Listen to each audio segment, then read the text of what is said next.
Hi students, today we're going to talk about noun clauses. Make sure to have your book with you because you can follow along in the book and practice the exercises as we go along. You'll have time to pause the video, complete the exercises, and then start the video again. So let's get started. Noun Clauses Chapter 14. First we need to talk about what is a clause. A clause is a group of words that has a subject and a verb. There are two kinds of clauses, independent and dependent. We talked about these in our chapter on sentence boundaries and our chapter about adjective clauses. An independent clause is the main clause which expresses a complete thought. It is a complete sentence. It has a subject, verb, and an object.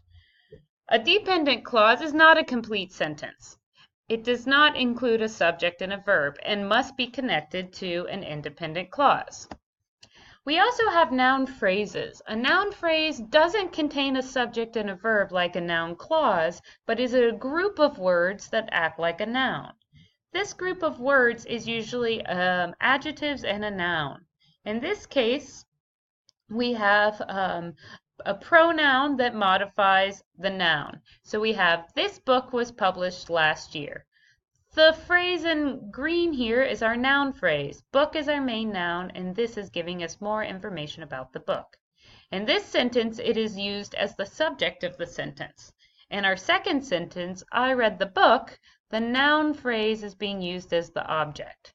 I have my main subject, I. Read is my verb, and then this book is my noun phrase being used as the object. A noun clause has a subject and a verb and may be used in the beginning as the subject or in the end as the object of the sentence. For example, I read what she wrote.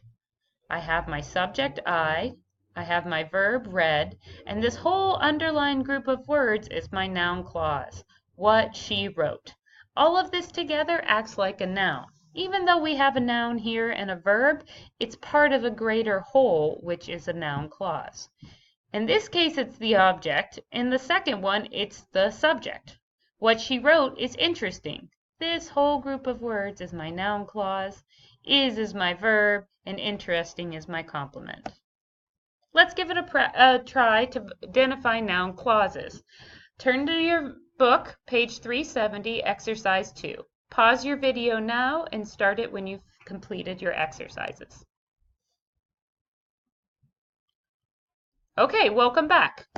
Let's go over this exercise 2. You are supposed to identify the noun clauses and underline them in the sentence. Some of the sentences have no noun clause, so you had to make that decision. Let's go over number 1. Number 1, we can see, does not contain a noun clause. If we look at number 2, we can see that there is a noun clause. The beginning of the sentence starts with I, the subject, don't know is the verb, and where the Smiths are living, that is all our noun clause. Same is true of number 3. We don't know what city they moved to. This is all my noun clause.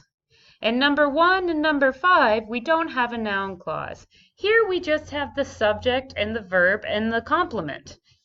In this case, the subject and verb are inverted. Are, verb, they, subject, coming as part of the are, the verb, but there is no noun clause in this question.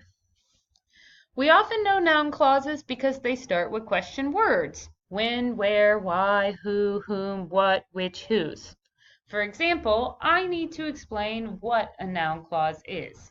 You can see that the question word introduces the noun clause. Or we can say the second sentence, I don't know where Mary lives. This is all my noun clause introduced by a question word. In these examples, we have what, where, how, and what. You can see that when we usually see question words, we see them in a question. So the column on the left here, I have a question. What do you do in class? I know that this is actually a question because I have a question word, subject, verb, and object, and a question mark. So when we look at a noun clause, we see a question word, but it's not actually asking us a question. What we do in class is easy, right? We're making a statement. The what we do in class is giving me the noun clause, the information, the noun, okay? And we're saying it is easy. Okay, let's look at one down here. I don't know what you should do.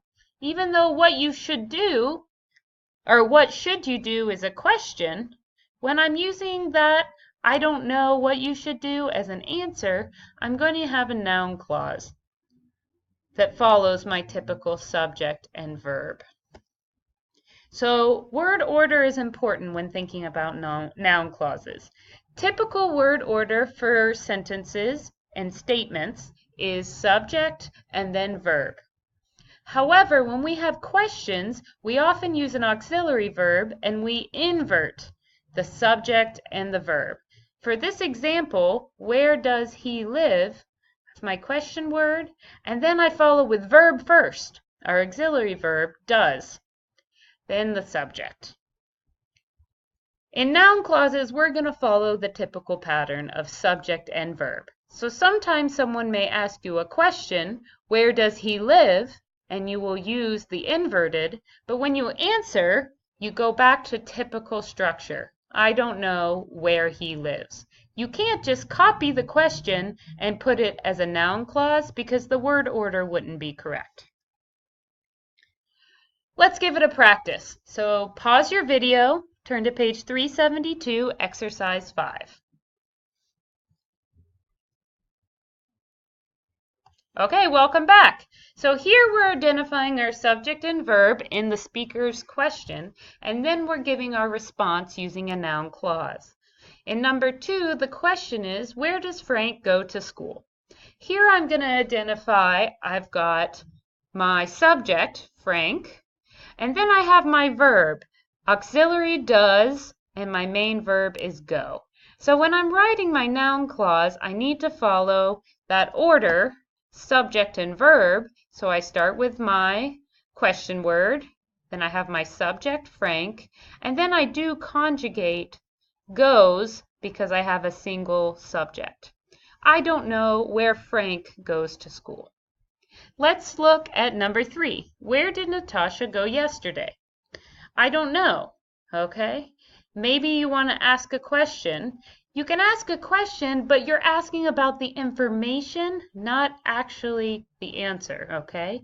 Do you know where Natasha went yesterday? This is a question, but we have a noun clause as part of the question. I'm asking if you know this information, not necessarily where she went. So I'm following the question word, then I'm following the order of subject and verb. Noun clauses often begin with whether or if. This is especially with yes or no questions when they are turned into a noun clause.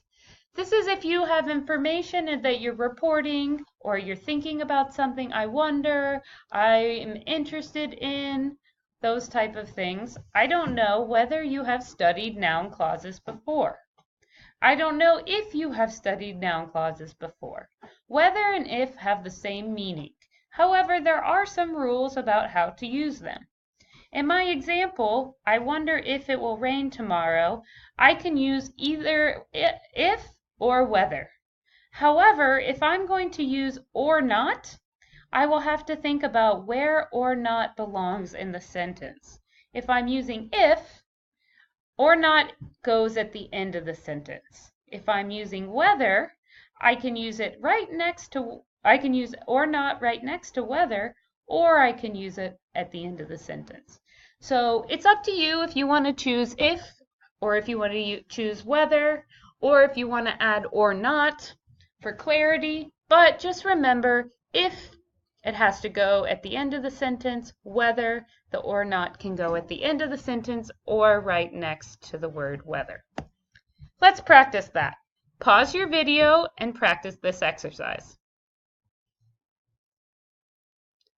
Welcome back. So we have our question. Let's look at number 2. Will Mr. Piper be at the meeting? You now want to ask about some information. Do you know if Mr. Piper will be at the meeting? Or you can say, do you know whether Mr. Piper will be at the meeting? Either way, I'm identifying the subject and the verb. I'm following the subject-verb order, and then I'm choosing either or with. In these examples, I didn't choose to put or not in the middle or at the end of the sentence. Also, question words can be followed by infinitives or modals. For example, a question word, I have my list there for you, when, where, how, who, whom, whose, what, which, and whether can be followed by an infinitive. I have, my mother told me where to go. My infinitive, to go, can follow my question word. In this example, my mother told me where I should go. You're giving a modal, should, could, would, may, and you're using that instead of the infinitive. And you follow the rule for modals, where if you use a modal, then you use the infinitive base form of the word without to. I can't decide whether to accept the offer or not. To accept is my infinitive, or in my second sentence, I can't decide whether he should accept the offer or not. Here I have the modal, and then I'm using accept and not using the word to. Also, we can say that noun clauses can begin with that. We studied that when we studied adjective clauses and know that you can use it in a sentence to introduce a clause, but you don't always have to use it. It sometimes can be eliminated.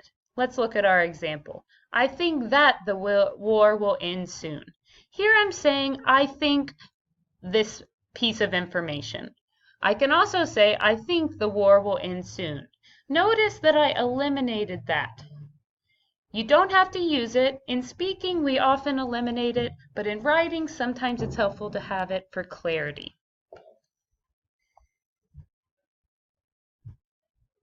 Let's practice. Turn to page 380, exercise 9, pause your video, complete the exercises, and start it again. Welcome back. You can see here, you don't have to use that, but it's good to use it in writing, so I've added it here where you need it. It's at the beginning before the noun clause. So you're probably wondering what I need to do to be prepared for the final exam. You can study Chapter 14, pages 370 to 401, completing all the grammar exercises and checking the answers in the back of the book. This is important because this chapter will be on the final grammar exam, so you want to make sure you study it just as you studied all the other chapters. As a review before the grammar exam, you can play the Jeopardy game. You can use this link to play the Jeopardy game to prepare yourself for the final exam. All right. Thank you for watching. It was nice to